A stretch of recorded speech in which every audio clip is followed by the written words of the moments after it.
Dingus es una compañía tecnológica especializada en soluciones de channel management para el sector turístico.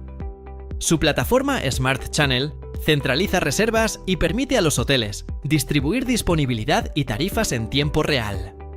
Con un modelo de análisis consolidado en Power BI, el siguiente reto era mejorar la experiencia de visualización para perfiles no técnicos.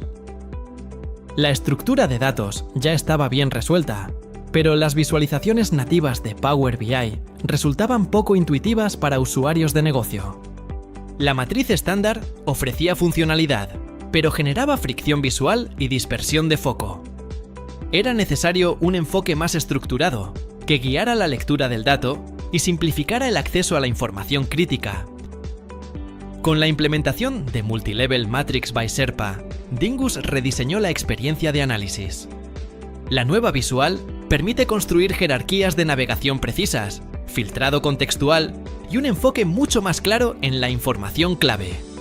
Ahora, el informe se construye exactamente como lo requiere el negocio, con capas progresivas, niveles de análisis personalizados y una disposición limpia, alineada con la lógica operativa de cada usuario. Gracias a Multilevel Matrix, Dingus ha desarrollado informes con análisis detallado por producto, comparativas de ventas frente a presupuesto y navegación por áreas geográficas o unidades de negocio. Todo esto combinado con parámetros de campo, lo que permite cambiar dinámicamente las dimensiones de análisis sin necesidad de duplicar páginas o visuales.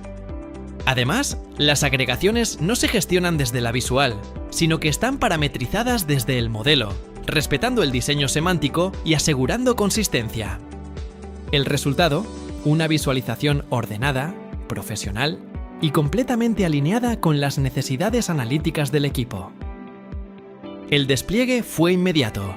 Desde la primera presentación interna, el equipo reconoció la claridad del nuevo enfoque. El dato está donde se espera. La navegación es natural. Y el informe cumple exactamente con los objetivos de análisis para cada perfil.